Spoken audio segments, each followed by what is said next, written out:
Hello and welcome to our virtual roundtable on the Small Business Administration's Paycheck Protection Program.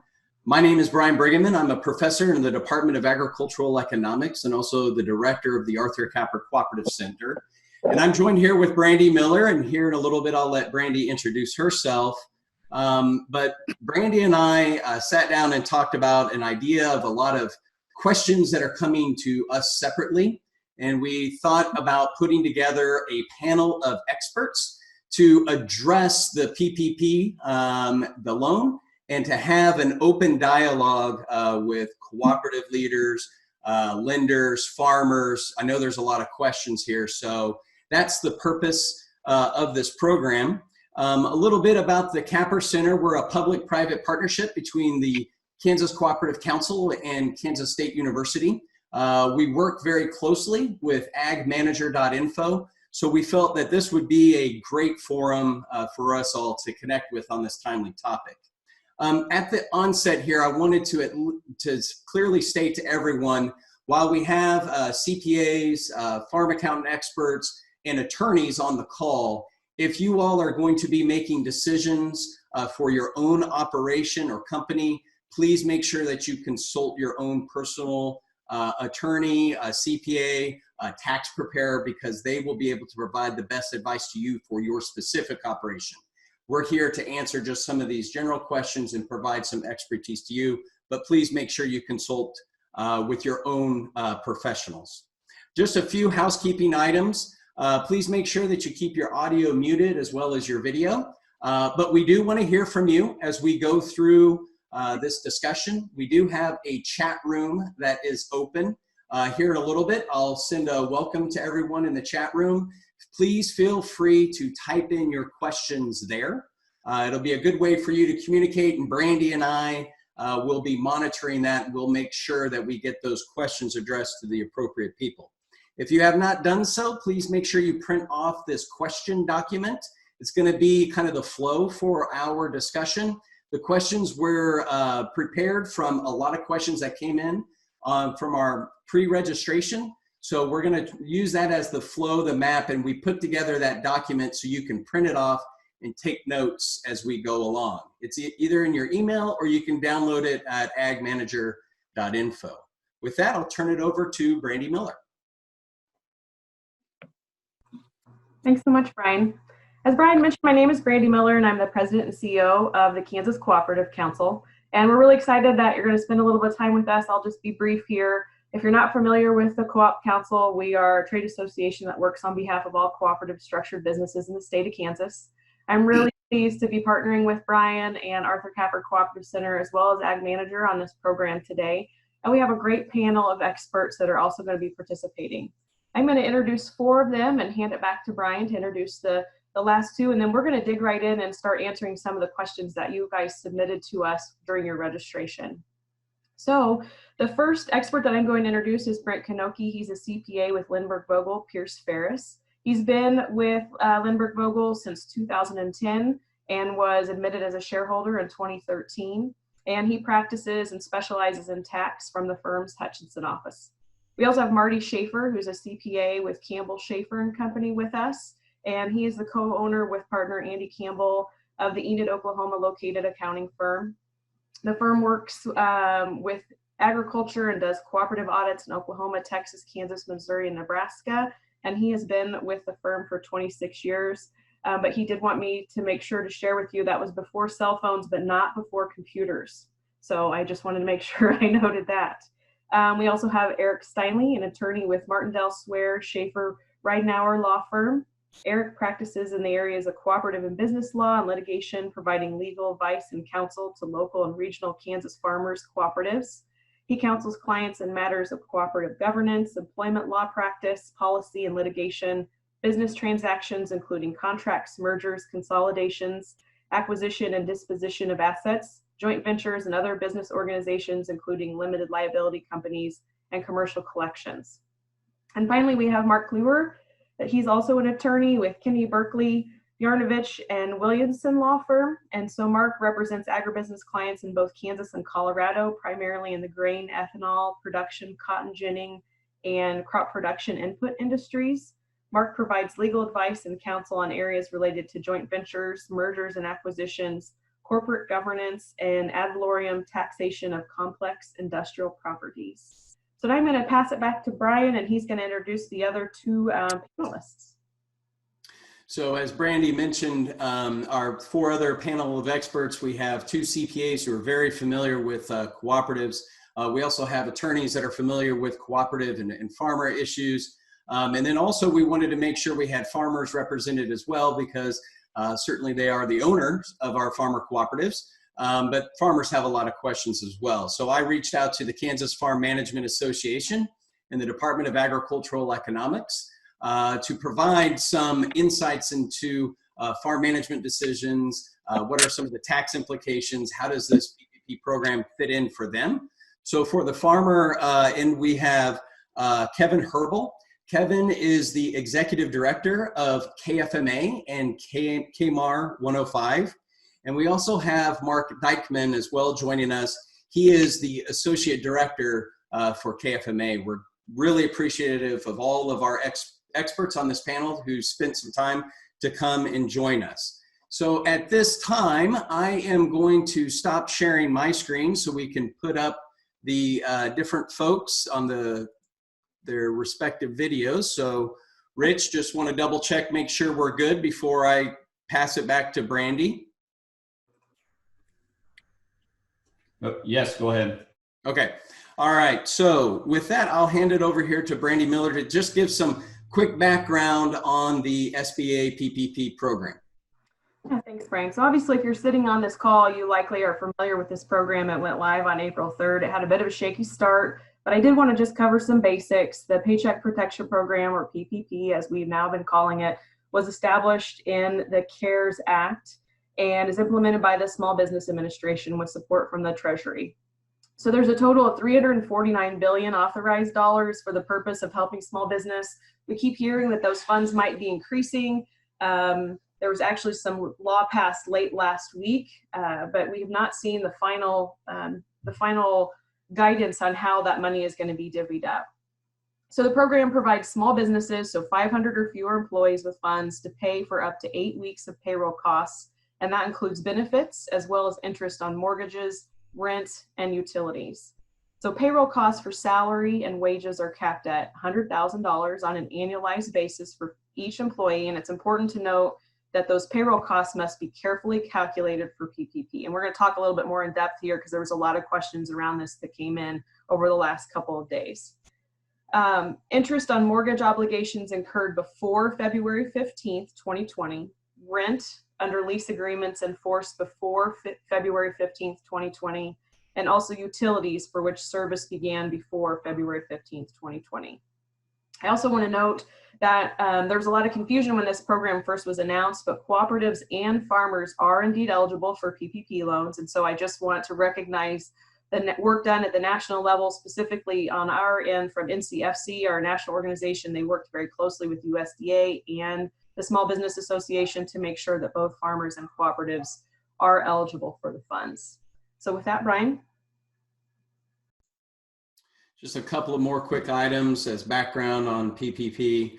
Of course, as you all were applying for it or looking into this, those loans can be fully forgiven when the loan is used for payroll costs, interest on mortgage, rent, and utilities. At least 75% of the forgiven amount must be used for payroll. And then full forgiveness requires the employer to maintain or quickly rehire employees and maintain wage salary levels. Applying for loan forgiveness is done through an SBA approved lender, servicing the PPP loan, and proper documentation on all uses of the funds is necessary. All right, so if the loan is to be repaid, they did provide us with the terms of that repayment. The interest rate is fixed at 1%, at a 1% rate. It must be repaid in 2 years. Payments are deferred for 6 months, and no collateral is required, and there are no prepayment penalties as well. Also, if you are looking to apply for a loan, for a PPP loan, it is done through an SBA approved lender. You can find those SBA approved lenders through the SBA website. the Small Business Administration, but also too, we provided you all with a link with the U.S. Treasury. They have a lot of resources that are there. So in your question form, please feel free to look at that link for additional information and also that application form.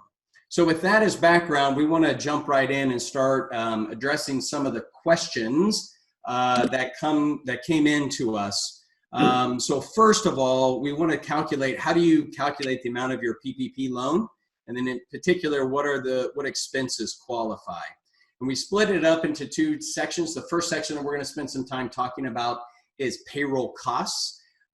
So I would ask that Brent Knoche to start talking a little bit about what constitutes payroll costs. How do we figure that into our PPP loan?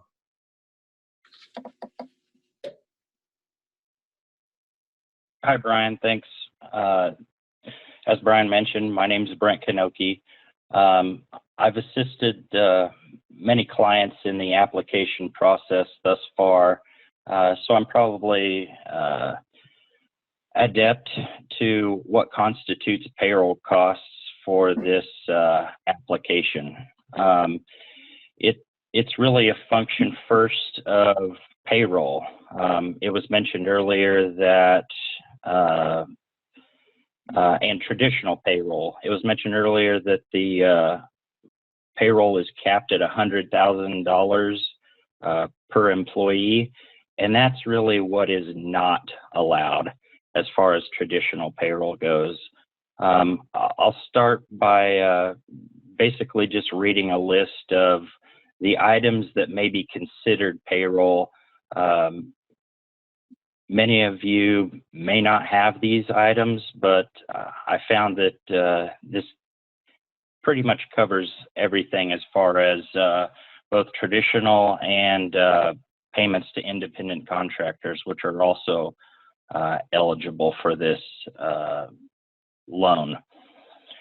First, salaries, wages, and commissions paid to employees. Those are things that are reported on your payroll reports, forms 941s, 943, 944 if you're a small enough employer. And guaranteed payments to partners are also counted as payroll.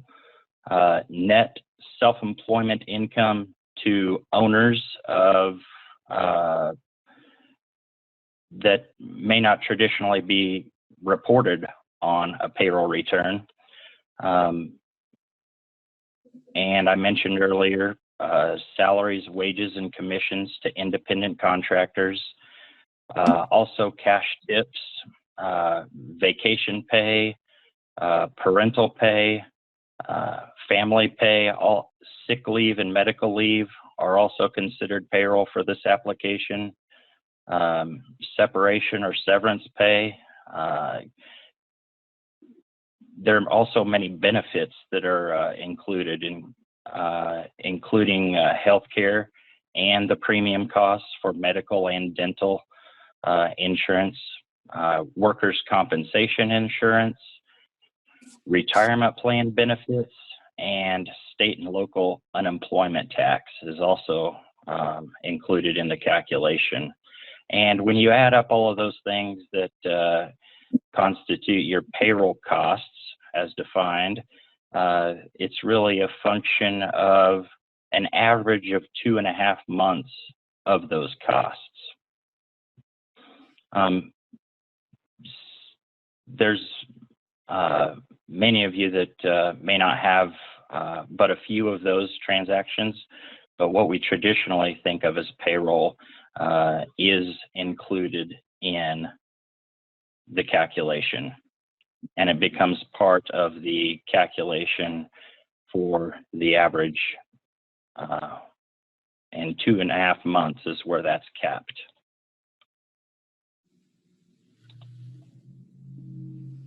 Eric, what else might you have to add to on the payroll costs? Sure. I would talk about a couple of things that it's not, and I didn't hear Brent mention it. If he did, then I apologize for repeating it. But one is we have this new law the Families First Coronavirus Act that provides for 80 hours of emergency paid sick leave for folks who might need it due to the COVID-19, as well as expanded family and medical leave. Under either of those are not, those new programs are not included in payroll costs. That probably relates more on the back end when you're talking about forgiveness, maybe than up front, unless some of you are already paying some of those benefits. It also does not include the employer's share of federal employment taxes. So to the extent that you would have thought that those were payroll costs, those are not. So you've got to be able to back those out.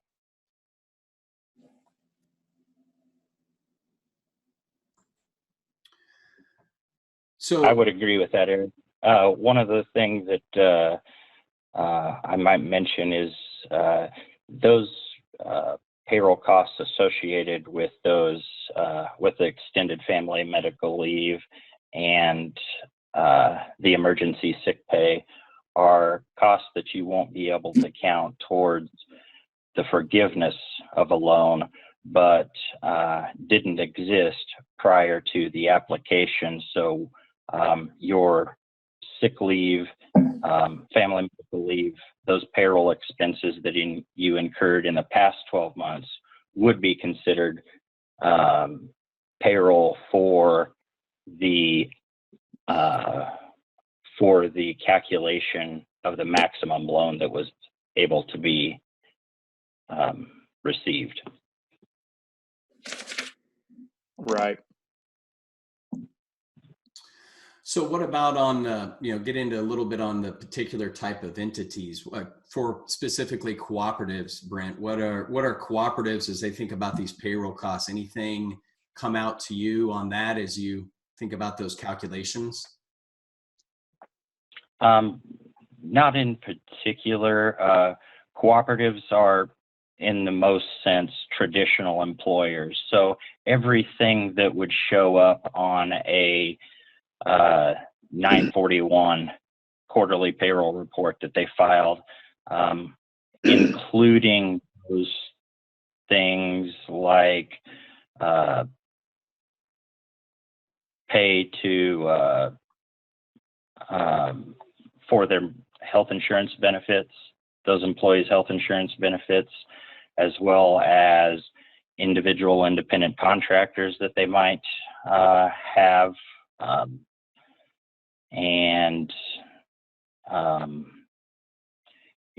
So in the most sense, cooperatives are really traditional employers and would provide, in the most part, payroll reports, the Forms 941s that they filed for the past 12 months in order to substantiate the payroll costs.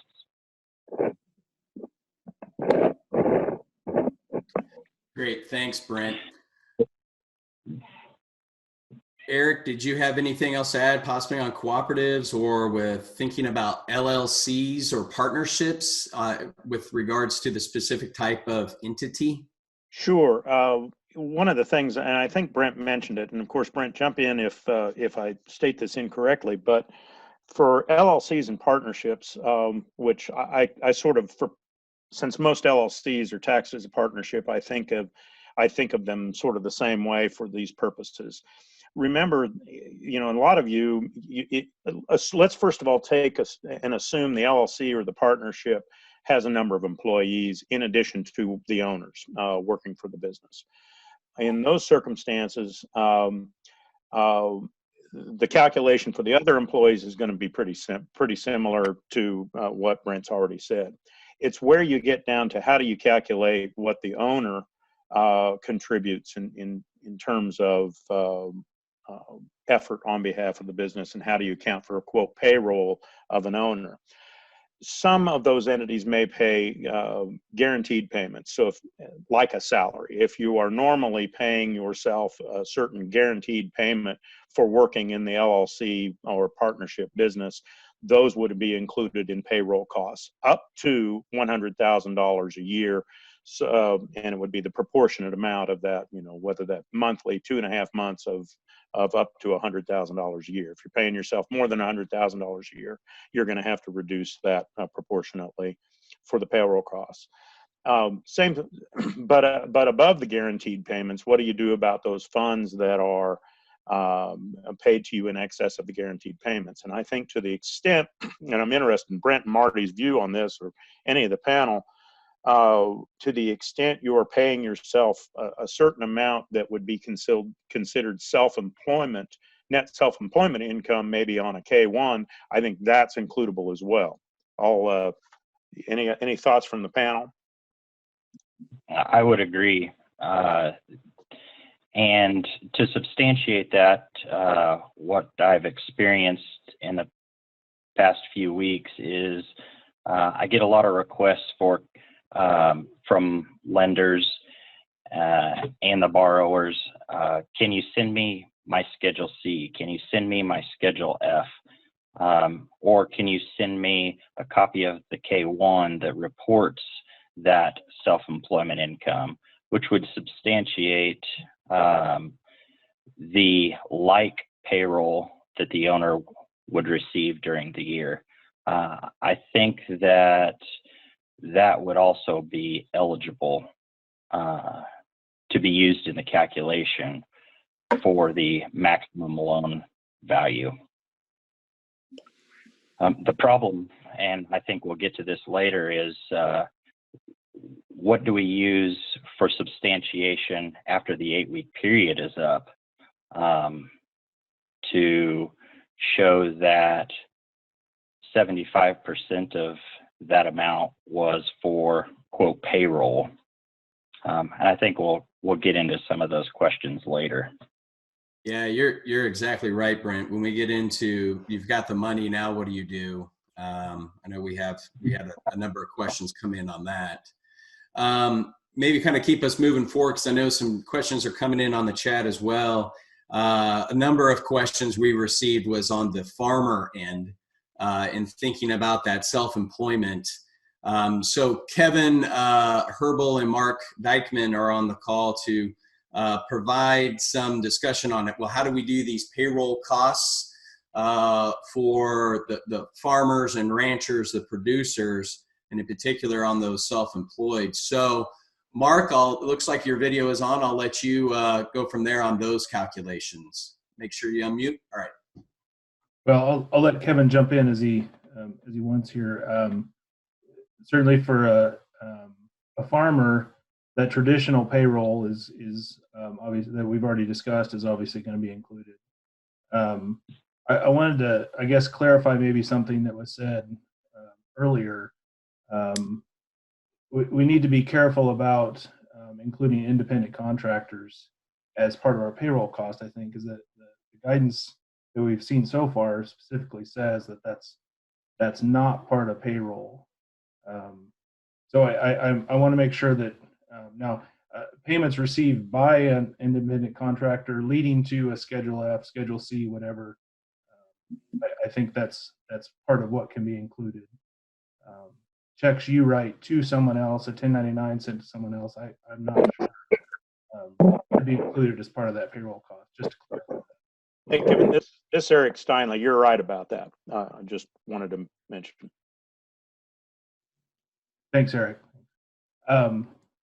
So as as far as traditional payroll for farms, I've been watching the chat a little bit, and a couple of questions, just to clarify some of those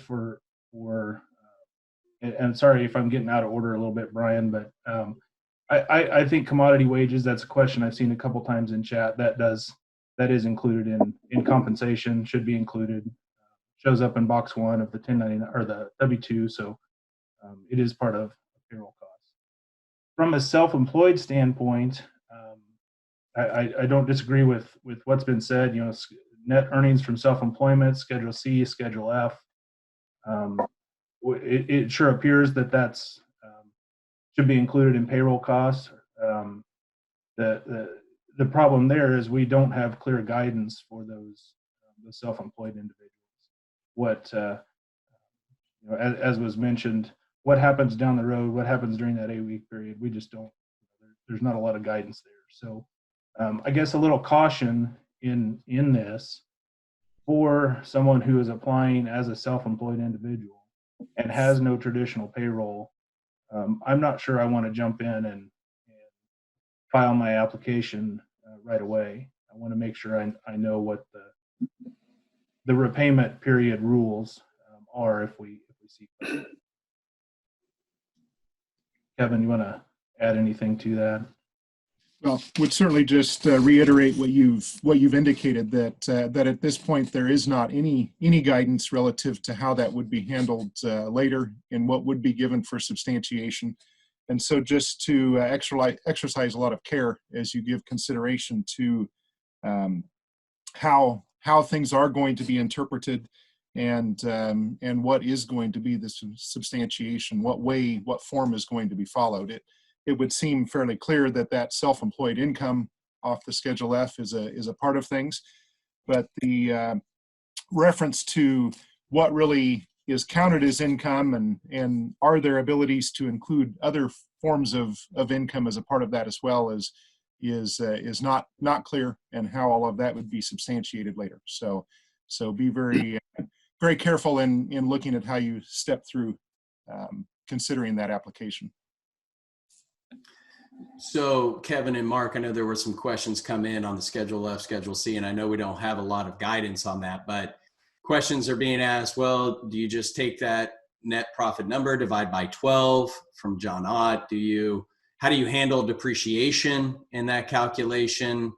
Do you have anything as far as what you're hearing out from KFMA, the economists, and other lenders?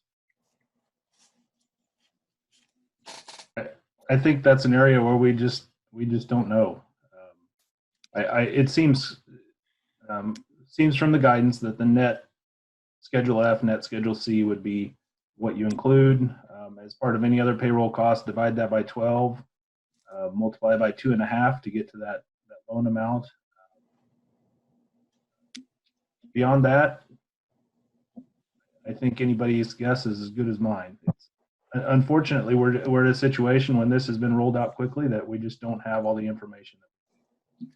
One thing there, just when we mention the idea of using the net Schedule F, net Schedule C, that is after depreciation. So the questions that are asking, is depreciation included or not? Well, if we're looking at that net self-employed income, the net number that would be moving over to the Schedule SE for the purposes of computing the self-employed income, that would be including depreciation as an expense.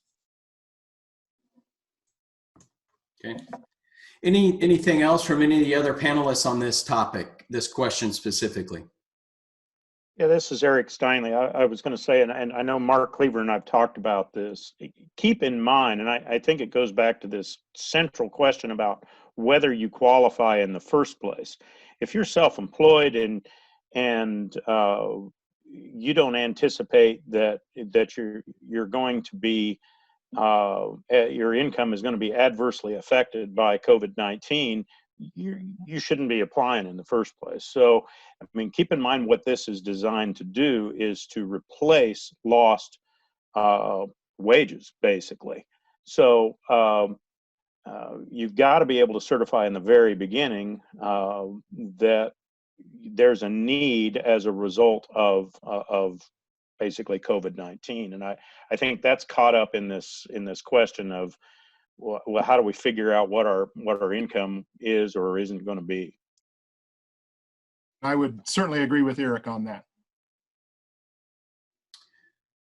I know there was a question in the chat regarding, how do you make sure that you apply for it because of the forgiveness side, that you do in fact qualify. So I think that's an important point that Eric brought up. Marc, Marty, do you have anything to add on this and determining the payroll costs?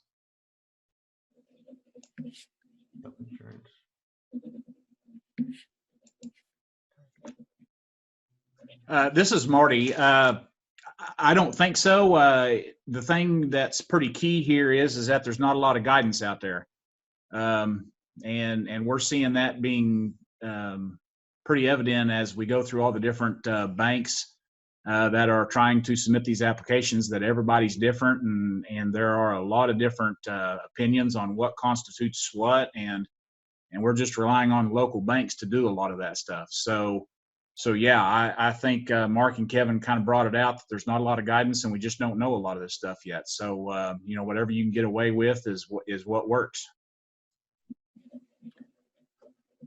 And Marty, I think this is, while your video's up, this is a good kind of segue into, we did receive a number of questions on, what dates should be used for payroll costs. And I think this goes right into that documentation of those payroll costs as we go through for, certainly for cooperatives, C corporation, farmers. So as we think about the dates that should be used, proper documentation practices when it comes to these payroll costs, when do you determine that? So what thoughts do you have on that, Marty?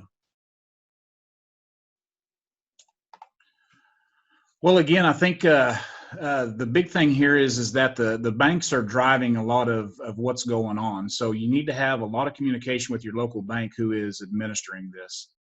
I have seen on the, I believe it's the Treasury's website, on the frequently asked questions, it says that, you should start your 8-week time period from when funds are dispersed. But I think on the original, some of the application process of the SBA loan, it says the 8-week starts from the date of the loan.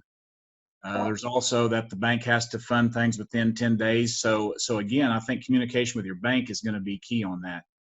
And then after that, the documentation, again, is going to be something that you can provide to a local bank. A lot of the local banks that we work with are used to dealing with things on a cash basis. So they want to see the hard, fast evidence of 941s and that type of thing. I think there's some discussion about whether you can use accrual accounting or whether it has to be cash payments. And there again, we're going to be relying on the banks to administer a lot of this stuff. So that's going to be key. The payroll period prior to the calculation of this, I believe, is, there's a calendar year period that you can look at that figures your gross amount. There's also a period that starts from I believe it is March 1 through February 28th as a period. But again, there are things we need to get in contact with the local banks and kind of see what it is that they want and how they want to do things. And I'll kind of keep on going into some of the other costs that once you get your PPP loan, what can be used for those. You can use interest payments. For mortgages, you can use rent payments and utility payments. And there again, there's not a lot of guidance on that stuff. So whatever you can prove, whatever documentation is going to be easy to access and to go through is going to be the best thing. And how you can prove that to your banks and work with your local banks is kind of where we're at. And I'll turn it back and kind of get some other responses, but that's kind of my take on things is you're just going to have to work with your local bank and see what it is that they can deal with and how they can administer it. Marc, do you have anything to add on thinking about the dates and then the other non-payroll costs? Marty hit a good point, is that we're getting conflicting information from the government. Department of Treasury, I believe, part of their guidance has been that you're going to figure your payroll costs from the funding of the loan. And we have from the SBA what they call their interim final rule. And I kind of love the way governments say that, because that's kind of like a temporary final answer. But The interim final rule that the SBA issued states that it's going to be payroll costs from the 8-week period following the date of the loan.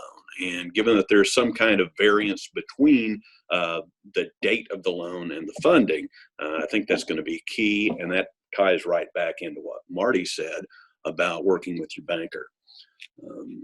And it's kind of interesting to me in that interim final rule is that the total amount of payroll costs is the wording of the rule. And then it goes into payments of interest on mortgage obligations, and everything in with leases and utility payments. The interim final rule emphasizes payments for all the non-payroll costs and doesn't say anything about payments of payroll. So you could kind of make the assumption that maybe you could use the accrual basis for the payroll, but who knows? I don't. I know we had a specific question come in on these other non-payroll costs with regard to documentation. And Marty, I might direct this to you as far as, working with the SBA lenders. If you think about the non-payroll costs, this formal utility service agreements, is that something that would be necessary to show that you documented? Do you have anything to add on the documentation of these non-payroll costs? Yeah, I think any kind of thing like that you can get to prove that would certainly be beneficial. Again, they want agreements that are started prior to what's our date? February 15, 2020. So I don't think you can start anything after that and make it work. So anything that you can do, whether it be utility bills prior to that date, that establish that, hey, we've already got this utility in service. I've had some of our local banks that have already requested all that information prior to even doing the application. I think the same thing applies to rental payments. That rent needs to be in place beforehand. I don't know how far you can go into splitting, there's mortgage interest on mortgage payments. But then if you have a capital lease agreement on spray rigs or something like that, does that apply to that? Is it considered a rent or a interest on a mortgage payment when it's a lease type transaction? There again, communication with the bank is going to be key on those things. I think there's been a question about seasonal lines of credit. If the mortgage or the loan or the debt was in place prior to February 15th, then yeah, the interest counts. But there again, you go to running up your seasonal line after that, would that interest count? That's some of the questions that I don't see as very specific, and it's just going to be a communication with your bank as well. So yeah, I think all the documentation that you can provide to make it easier for your bank is going to be key. A lot of our local banks deal with our checking accounts, but they don't really deal much with the day-to-day business of the cooperative, so they don't understand all the transactions. So as much documentation as we can provide is going to be better. This is Brandi. I'm going to jump in real quick. We had another question come in. I want to back up real quick around worker compensation insurance included in that payroll cost calculation. So I was just curious if someone could potentially talk to that. I'll jump in, Brandi. I don't know. I think the lack of response says quite a bit. That's what I was gathering as well. What the interim final rule says is, let's see, payment of state and local taxes assessed on the compensation of employees. It's taxes, not insurance. I don't know. I think that's a good question that we don't have an answer for. Brent, did you have any follow-up on that? Yeah, I did have that on my list of things that could be eligible. And this application has been a moving target, or that payroll number has been a moving target since this loan was rolled out. In fact, the night before April the 3rd, sometime between 10 o'clock on the 2nd and the morning of 5 o'clock on the 3rd, the application in fact changed. So all of the banks, all of the lending institutions that were gathering this information, that has been a moving target for all of them. And that's why I think we find the disparity between this lender is asking for this documentation or including this cost and not that one, because it has changed. And that workers' compensation insurance happened across a list that I've received from several lending institutions, and with the almost final or temporary final ruling from SBA, I think that maybe that language has probably removed that workers' compensation insurance from qualifying. Not to say that there hasn't been several applications that have been submitted with those costs and them approved and funded already to date. Thank you, Brent. And I know we had a question in on the cash basis, accrual basis, and Marty provided some comments on that. So move into the payroll costs, or excuse me, non-payroll costs for farmers in particular. We did have a number of questions on cash rent. Can it be counted as a lease? What about a crop share lease? You know, so Kevin, Marc, do you have anything to add in on that with regard? And Eric, I'll come back to you. Brian, I think it's pretty clear that cash rent payments are going to be included as that as part of that non-payroll cost. The question is, was that lease in place before February 15th? Like Marty mentioned, that's going to be the determining factor there. I think for a crop share lease, there's no payment from the tenant to the landlord. So I don't think in that case a crop share lease that's going to be included as part of that non-payroll cost. So, and something to keep in mind also, Brian, with some of these things, you have some things that have been mentioned where there's questions. Is something included? Is it not included? The comment that relative to workers' comp and some applications went in with it included, and should it be? Should it not be? Well, some have been funded that way. Well, certainly a circumstance where funding of the loan initially can be occurring at certain levels, certain ways, whether or not certain amounts of that will be able to be included or used as substantiation when the forgiveness gets defined, those things certainly may come out different. And then Kevin and Marc, what about farms with multiple entities? You know, what entity should be filing for this?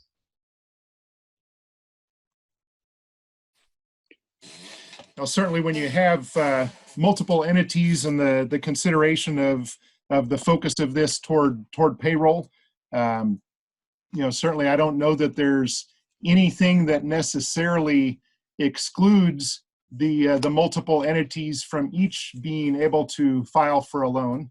But certainly the importance or the value, the ability to prove essentially the need of covering payroll, of covering income of a given entity is going to be where you'd want to turn and place your initial focus, is which entity is the point that has the greatest need. Marc, other thoughts there? No, I think that's correct. There's no reason not to apply with multiple entities, other than the fact that you do have to certify that there is a need for each entity. Eric, what other, you had some items I believe you wanted to share as well. If you want to turn on your video and go ahead. Well, what I wanted to make absolutely clear is that cash rent is included, but share rent is certainly not. It's not a payment. And what I think, I think what would be helpful, rather than worrying sometimes about each particular item, about what I should include and what I shouldn't, I would not be aggressive, because you're going to get punished on the back end when you look for forgiveness. And I think either Kevin or Marc made that comment. I would be very careful about what I include up front in my application, because I want to make sure that I can get it forgiven later, and certainly that I haven't misused the funds in some way that penalizes me.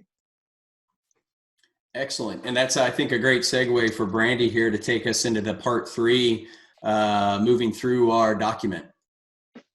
Yeah, absolutely. So I know Brent already mentioned quite a few folks we know have applied and also received the funds, but now what? So there's a lot of information out there. What are some best practices for documenting how the loan is spent? So let's start with Marc Kliewer to take the lead, and then Eric to provide the attorney perspective.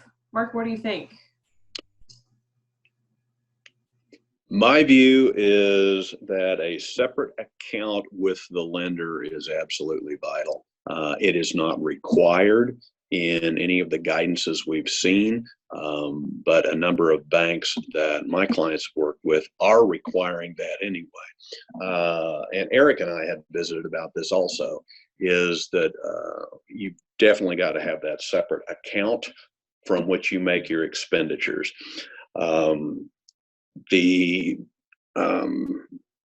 This is going a little bit beyond what's required at this point, but given that the law excludes from payroll costs anything paid above the prorated share of $100,000 per year of any payroll costs, if you can exclude any payments to people who are compensated above $100,000 per year and pay them simply with your regular account, that would be great if you can get above that 75% forgiveness threshold.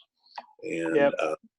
Marc, so, is there? Oh, sorry, Marc, go ahead. No, I was going to turn it over to you because I knew you had some additional thoughts on that. No, you hit exactly what has troubled me, is how do you deal with that? And I've wondered, and I'm interested in your thoughts or anybody else on the panel, you know, because that could be such a big number, especially for some organizations. I wonder if you could have sort of a series of buckets where you got a payroll account, and you've got, on the one hand, and you've got your PPP account. Could you pour that into one where, you know, you're paying all your payroll, including above the employee that's above 100,000 out of the payroll account, but you clearly track those funds for only the amount that's authorized from the PPP account? What are your thoughts about that? Because it would be great if you could only pay the 100,000 out of one, but you know, if you're an organization that's got several management people that are bumping into that situation, how do you deal with that? I like the idea of the separate buckets. Anything you can do that makes it easier for your banker or for SBA or an inspector general down the road from SBA, anything you can make easier for them to see that you didn't use the PPP funds for any inappropriate purposes, and that you have maximum qualification for forgiveness. Let's make it easy on those people. Excellent. I agree with that. Thank you, guys. What about from the CPA perspective? So Marty, from an audit perspective, any thoughts that you can add? And then we'll hear from Brent as well. Yeah, I think those are good thoughts about having a separate account. We've got some banks that are requiring a separate account. The thing that we're running into is some of the administrative parts of that. When you've got automatic drafts coming from banks and payrolls automatically set up and segregating certain employees out of there, it's going to become very difficult. We've had some discussions with some banks, and they have told us as long as you can keep a good spreadsheet on what is happening and what's going on in those accounts, then that will suffice with them. And I've kind of been harping on this, but again, whatever the local bank is needing is what's going to kind of drive it. Some of the things that some of my clients have talked about or have worked out with the bank is that they're still going to go ahead and keep running their expenses and their payrolls and all those things through their normal bank account. But as those individual things are done and recorded, then they will make a draft from that new checking account or bank account back to their operating account. So individual transactions, even though they don't necessarily come out of that account, are traced back through it, and transfers are made in little batches as that works. Again, you're dealing with some local banks that don't understand the operations, and to completely move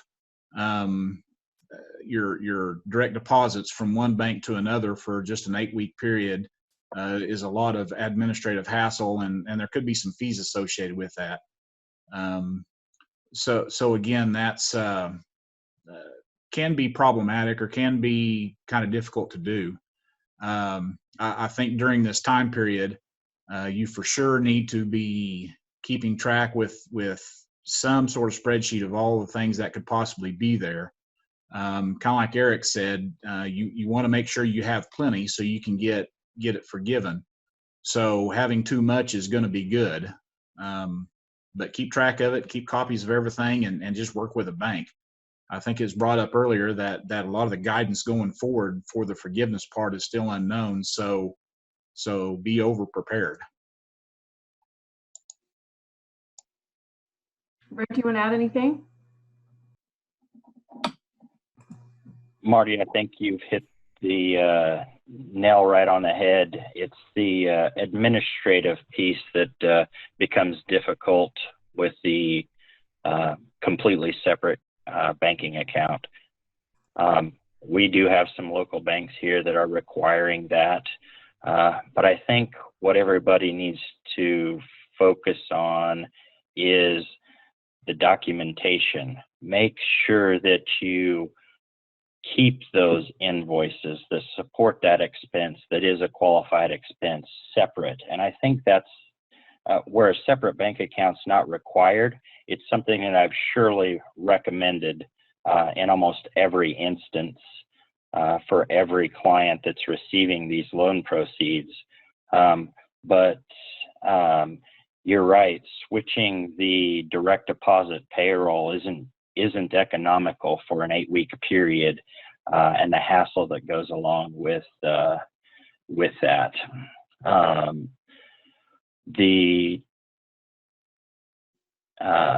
The thing that I keep drilling into my clients is document, because we don't know what's going to be asked for when it comes down to the end of the 8-week period and we're requesting forgiveness.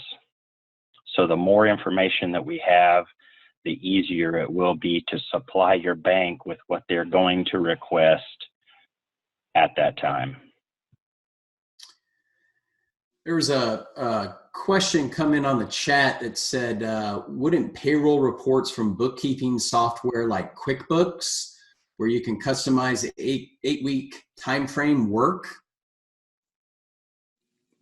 Yeah, I've already had several banks say that they are going to request not just that payroll summary, but the payroll journal, which will document every paycheck paid during that period. And I say paid because that's what they said. We don't know at this time if it's going to be on an accrual or a cash basis, like was mentioned earlier.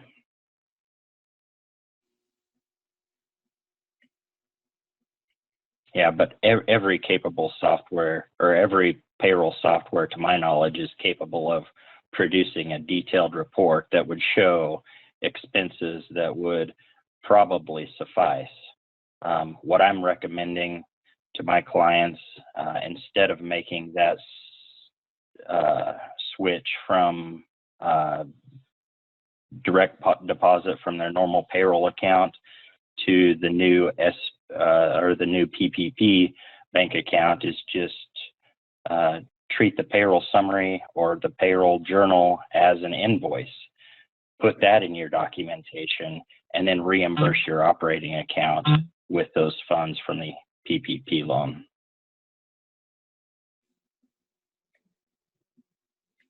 Thanks, Brent. So we've talked a lot more on the operational side or the documentation side for co-ops, but what about from a farmer perspective? Kevin and Marc, do you want to add anything additional?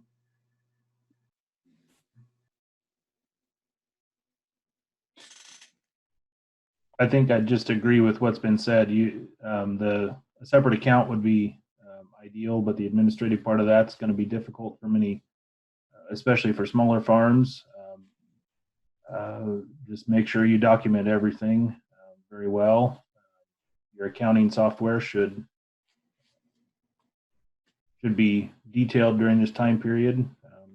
Shoebox or boot box accounting for this is not going to cut it. And remember, I think somebody said earlier that the banks are communication with the lender is going to be important. They are the ones that are going to be servicing the loans, so they're going to be the ones that you need to verify your expenses to. So discussion with them ahead of time as to what they want and what they're requiring would be save a lot of time later on, I think. And certainly on the side of that, with documentation, do so now.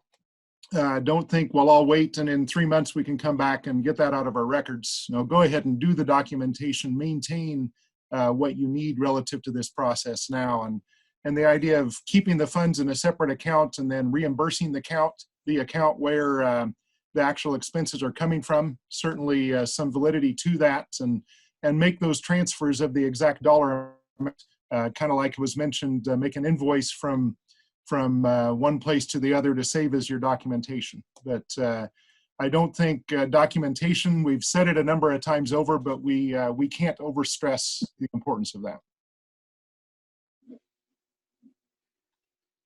Something to add here a little bit. For someone who's applied as a self-employed individual who doesn't have traditional payroll, we've said this already, we just don't know what that looks like in the 8-week period, what that payroll cost, what that looks like. And if we don't know what that looks like, it's very difficult to document that. I think some are suggesting maybe writing checks to yourself. That I just don't think.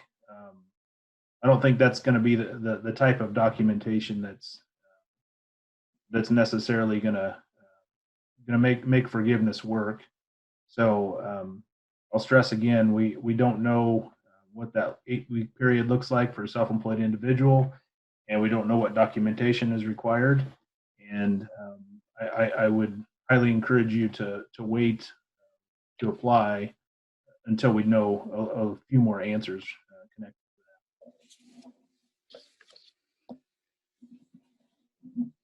But before we move on, I just want to make a mention that we're going to go ahead and continue. We have quite a few more questions that we still need to cover, and this is going to be recorded and will be on Ag Manager, so you can access that, and we'll also be sharing it through the Co-op Council and Arthur Capper. But we want to make sure we get our questions answered, so if you're able to stay, we welcome you to stick around as long as you can. I'm going to shift gears a little bit. There was a question that came in regarding utilization of the PPP loan and using those funds to pay off another loan. So for example, many cooperatives and farmers will use seasonal or operating lines of credit to pay for PPP qualified costs. And so can a PPP loan be used to pay down a seasonal or operating line of credit? Brent, you want to take the lead here on this one? Sure. I think what the question is specifically referencing is a farmer operator could be operating on a line of credit instead of and using that for their expenses throughout the year in lieu of a traditional bank account that would be associated with paying expenses throughout the year. And does the reimbursement of that, in this case, loan, constitute an expense? And I think it's not the where is it going, it's the underlying expense that would qualify. So if you are paying payroll throughout the year, but as a farmer operator, you are drawing down your line of credit to pay that instead of paying it with cash, that doesn't change the fact that it's still payroll and it is a qualifying expense under this program and would still constitute forgiveness. But as far as taking the loan proceeds and going and paying off, say, your tractor loan, that surely would not qualify as a qualifying expense.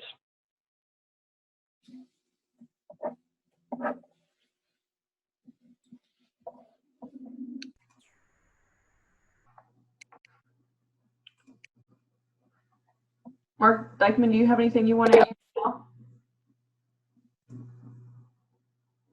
No, I think you'd have like Brent said, the flow of funds is maybe not as important as the expenses. So I'm not sure I'd want to go apply the loan proceeds if I did have a separate account, apply that directly to a line of credit somehow.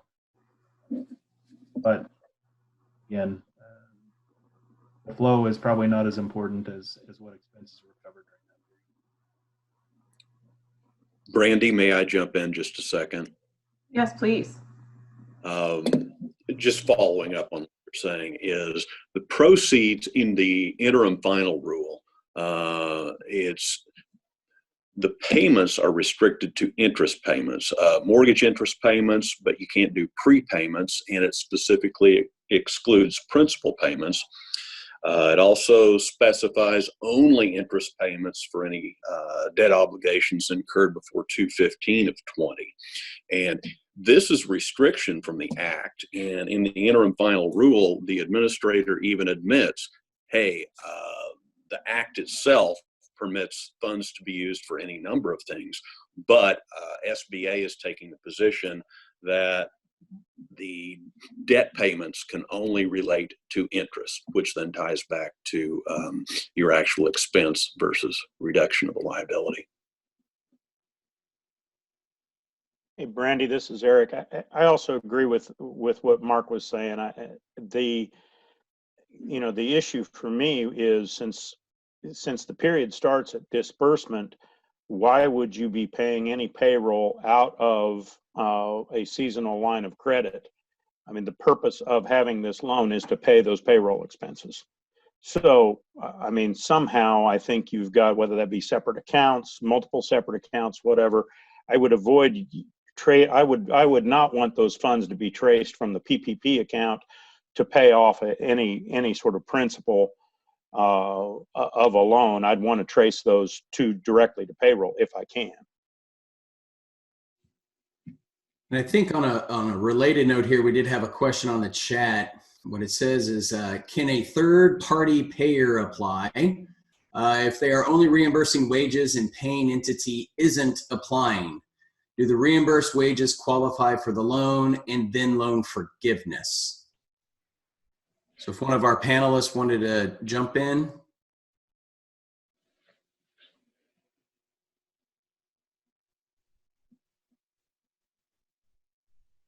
It's regarding to the third-party payer. And I asked for some additional clarification on this question. So if there's a 501c3 that's eligible to apply, but they only reimburse employee wages to the paying entity each month, but the paying entity is not planning to apply. Isn't the question who is the employer?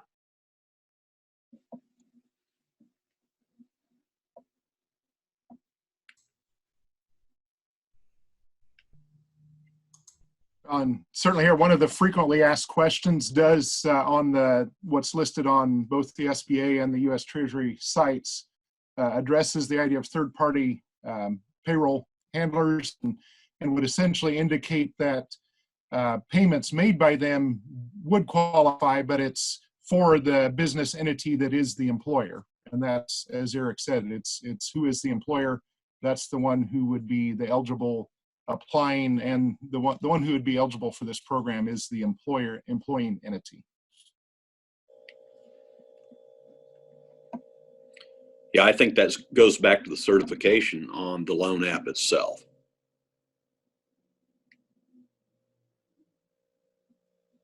Thank you. I'll check in just to make sure that that was covering what she was looking for.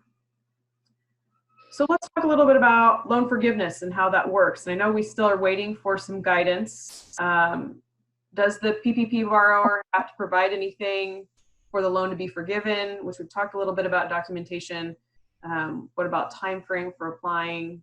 So when might that happen? Marty, do you want to start here? Well, I think it's been brought up a couple of times that we just don't know yet, and the guidance is pretty limited and pretty tough at this point in time. I would think that we don't want to dilly-dally. Whenever you get to the end of your 8 weeks and you need to be gathering stuff up and get in with your banker and see what's going on and you know, make sure you guys keep up with it and don't just wait 3 months later and decide you're going to gather this all up and do it. Now's not the time to be lax on our accounting. I think I am going to throw in one other little thing here from a cooperative standpoint. When we're recording these type of things, I think it's important to think that there's two transactions here. Number one, there's a loan. So first of all, you're going to get funded for a loan, and on our books, we're going to record it as such. And then once the forgiveness happens, then we're going to reduce that loan off of our books and record it as income. So from a cooperative that's reporting to banks and that kind of a thing, the classification of those loans can be a little tricky during that time period. There's going to be some impacts on working capital and debt to equity covenants and some of that kind of thing. So until that forgiveness is done, there could be some of those issues to kind of walk yourself through. Once the loan is forgiven, then it's going to hit income. Again, from a book standpoint, and Brent can talk a little bit more about the tax side of it and the patronage side of it. From a book standpoint, it is going to be income, and where that is recorded, whether it is part of operations or whether it is after local, is going to be up to the local co-op. But again, if you're outside of your normal operating account, whoever has your loans, whether it be through CoBank or somebody like that, where that's reported and classification on the income statement could be an issue. I know we're kind of getting away a little bit from the question here on how the forgiveness works and all that, but from an accounting standpoint, that's how it's going to kind of move through your accounting system. And again, I know there's going to be maybe some more guidance that comes through on the forgiveness part of it, but right now there's just not a whole lot.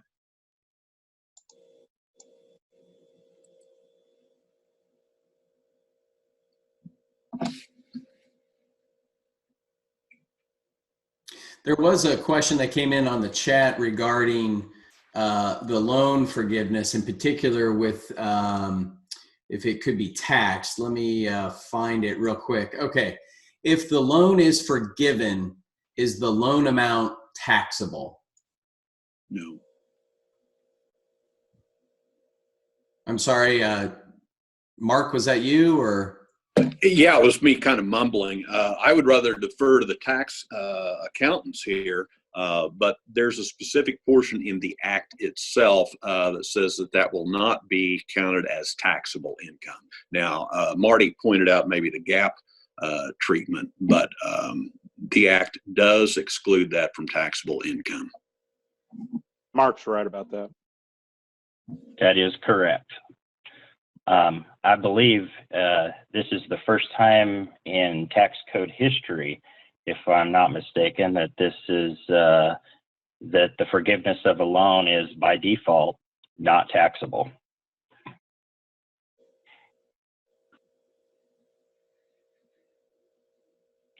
And then there was Marty mentioned how does that affect the patronage side of things.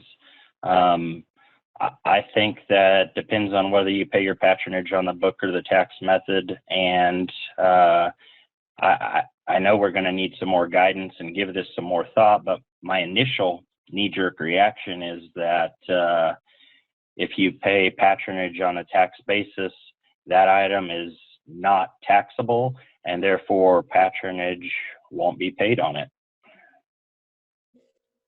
Okay, well, we'll kind of keep moving through here to wrap up.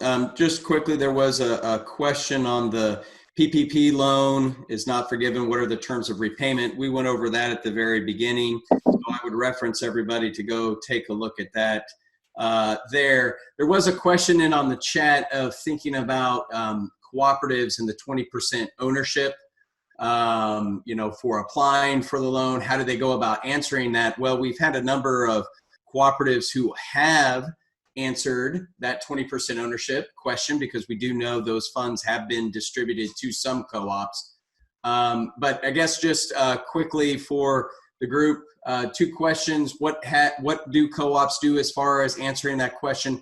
And then secondly, could there be anything that might impact them on the backside for loan forgiveness if they examine it and don't feel that that answer to the ownership question is sufficient? So 2 parts. First, thinking about that, answering the ownership question, and could there be anything that could come back?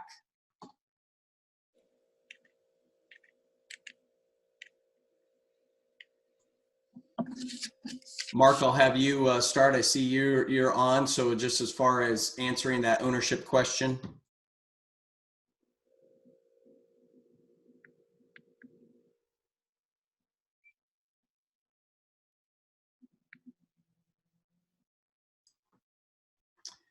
Eric, would you like to take a shot at that?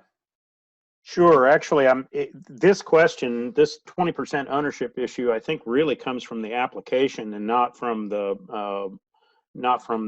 regs itself, if I remember correctly. I'm speaking a little bit extemporaneously here. I haven't seen it as an issue myself. With Kansas farmer cooperatives, nobody's going to own 20%. So there really shouldn't be. There's also there is an authorization, as long as the person signing the form has authority to sign the form, they shouldn't have to disclose the rest of that information. But what I have seen, the NCFC, I was trying to pull that up quickly. The NCFC has made some recommendations about that. Brandi, do you have that pulled up by any chance? No, I don't. I'll get there. If somebody else wants to talk about it, I'll get it and come back to you. Marty, what have you seen from the co-ops that you've worked with for applying for it and answering that ownership question and on the application, but is there any concern later on? I haven't seen any. Most of our cooperatives have just put cooperative in the name and just put NA on the rest of it. I think the NCFC thing that Eric's talking about kind of said the same thing. Just in that little spot, you just put that you're a cooperative or the name of the cooperative. and then in all the boxes you just put NA. That's the way I think all of my clients filled it out and haven't had any problems since then. Okay, I've got it up here in front of me, Marty. Thanks for filling in there. The solution, according to the NCFC, is just simply list the name of the cooperative in answer to the 20% ownership question. That solution, according to NCFC, seems to have worked in successfully submitting some applications. We've also heard that SBA is pushing banks to break down 50% ownership. Let's see, that's something else. So I think that's, Marty, that's been the advice so far, is just simply to explain, hey, we're a co-op, and you can always submit a separate piece of paper that says, here's the way ownership under Kansas law or Oklahoma law or whatever state it is works, and so therefore we don't have 20% owners, et cetera, et cetera. I think you could deal with that by adequately explaining it. Just because the form doesn't give you a place to check a box, you could always submit more information. There was another question that came in the chat and kind of returned back to the loan forgiveness and the taxable, and just maybe wanted some additional clarification. So Brent, I think maybe this might be for you. Will the qualifying expenses still be deductible on the tax return?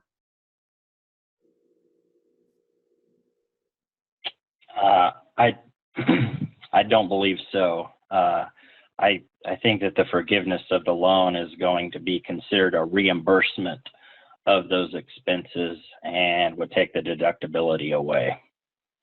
Does any of the other members in the panel have another idea?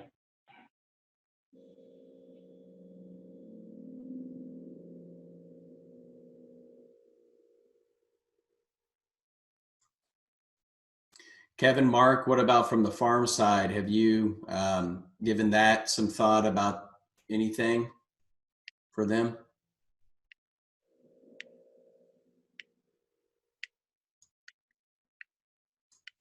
Hey, Marc, you might want to unmute. There we go. I've thought about it, yes, but that doesn't mean I have an answer. I agree with what Brent said. I think that the deductibility of those probably goes away. Yeah, certainly pervading things we have would say that would be the case, but there's nothing of that that's been referenced in any of the clarity that's been given on any of this at this point. Okay. I had another question come in to say, if you're involved in a Chapter 12 bankruptcy, are you ineligible?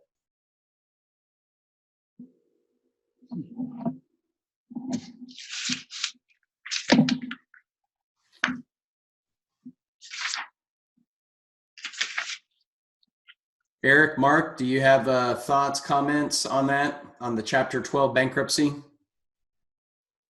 I sure. Eligibility? I'm trying to thumb through the interim final rule, but I don't have any recollection of that. So I'm going to hand that over to Eric. I don't know that I have any better advice, other than to talk to your bankruptcy lawyer, I think would be the thing to do.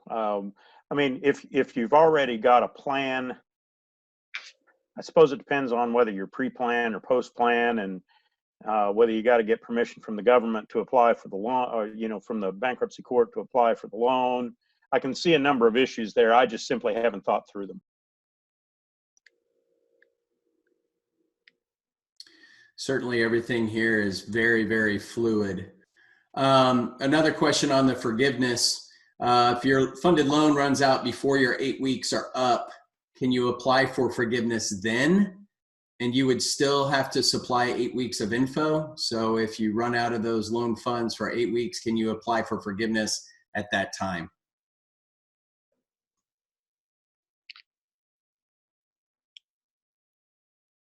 That appears to be unclear at this point. SBA still has to come through with implementing regs and guidance, and they have until April 26th to do that. The Act delegates, and the interim final rule delegates the decisions on the forgiveness to the actual banks. So it goes right back to keeping in communication with your banker.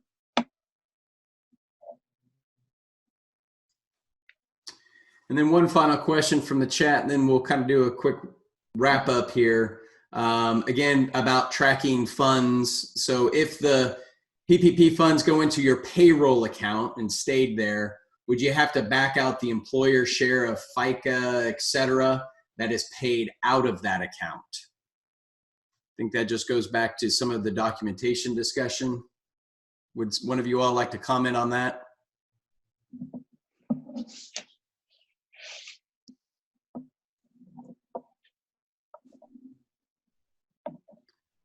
This is Eric. I would think you would have to, and I think that's why I like the idea of the separate buckets. I'd rather reimburse that payroll account or operations account so that you've got the right numbers going in. I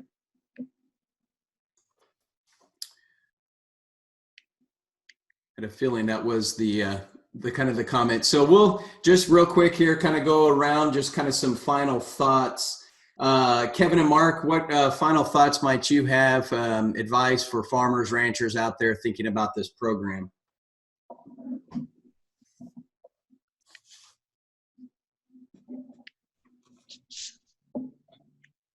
We've probably sounded like broken records today in saying we just don't know everything we need to know, but be careful in applying. This is not gonna, if you're an eligible business, this is not automatically going to be free money. It's not just an automatic that it's forgiven. So keep that in mind as you apply, and communicate with your tax preparer, with the lender. Make sure that all of you are on the same page and understand the same things. And I guess that's going to be important to move forward. Yes, certainly communication, documentation. There was one question I saw that I don't know that we've answered regarding payroll. If commodity wages are paid and there wouldn't be any cash that would move during the 8-week period of time, how does that fit? I think it's pretty clear that the commodity wage counts as something you can include in considering your eligibility and the amount you can take as a loan. But yeah, the likelihood you would have actually movement of funds, cash paid in such a way that you would document that during the 8 weeks is slim. And so in regards to that and some other issues here, there very well could be, and this we've mentioned already, very well could be dollars that you're eligible to get the loan for, but you aren't able to document that having occurred in a substantial way as to be able to receive forgiveness later. So know and understand that you need to use care, but there very well could be portions of this that would be needing to be repaid as a loan afterward and would not meet the forgiveness requirements. Thanks. For our attorneys, Eric, Marc, Eric, would you like to start? Just any kind of final thoughts that you might have? Sure, Brian. From my perspective, I think it's important to think globally, to think big, sort of from a 10,000, 30,000 foot perspective. Remember what the loan is designed to do. The loan is called the Paycheck Protection Program because it's designed to preserve employment and paychecks for people. It has some other purposes, and those are very limited other purposes. You can't use it for anything, even if it's just a loan. You can't use it for any of those unauthorized purposes. You can only use it for those specific purposes. So the question is, do you need it? And it comes back to that original certification that I think Marc Kliewer warned you about in the beginning, that make sure that you're only applying for this because you need it due to a COVID-19 reason, not because you need it because you had a hailstorm or whatever it is, and you're looking for another source of revenue. It has to do with this particular purpose. And if you do it that way, and then all your documentation flows from that, that will help you. Agreed on that. The one thing I would point out is Eric's pointed out the certification that you're going to have to do to apply for the loan. I am going to assume there might be that same certification on the back end for any loan forgiveness. And I would remind you that any certification that is false is punishable by a fine of up to $250,000 and imprisonment for up to 5 years. And if you're sent to federal prison with a 5-year sentence, that will make you sad.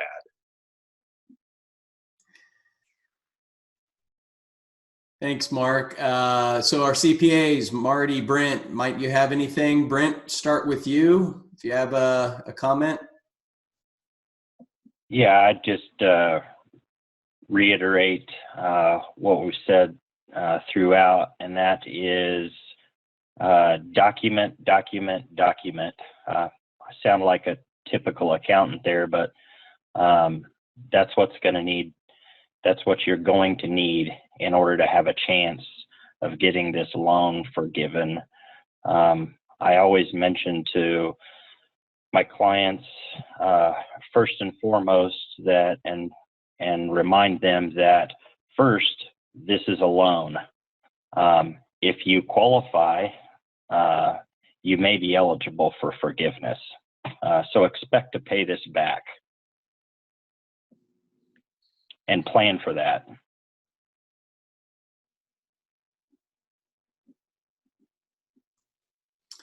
Before we go to Marty, I know there was a comment that came in about the section 6 on the unintended consequences, and I think that's part of what we're doing here. But specifically, there was a question that came in on CCC payments or disaster payments, potential ineligibility for farmers and producers. Kevin and Marc, might you have any comments on that before we go to Marty, just on whether or not accepting this PPP might have future impact on or some unintended consequences?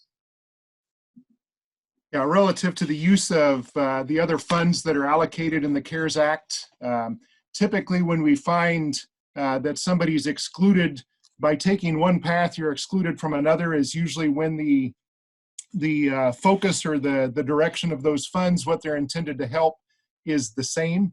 In this case, you do have with the PPP loan program something very focused on payroll items, payroll issues, other use of funds, something that might be allocated through CCC, or something that might be allocated by the other funds that are available through the CARES Act for farms.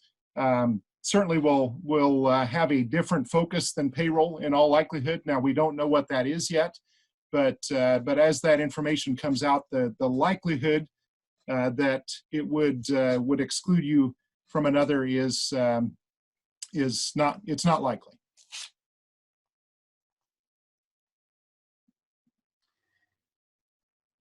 Any other thoughts on the unintended consequences? I'll add one, Brian. The 50% employer retention credit, your eligibility for that 50% credit, which could be up to $5,000 per employee, is eliminated when you receive the funds from the PPP program. But both are for similar type expenses and have similar goals, which is to keep America employed.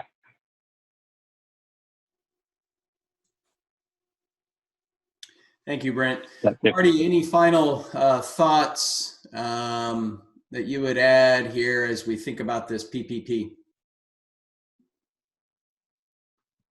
Yeah, I think one other unintended consequence that could potentially pop up is the EIDL loans that's out there. I think some of those proceeds would be subtracted from or somehow taken into account for the PPP loan.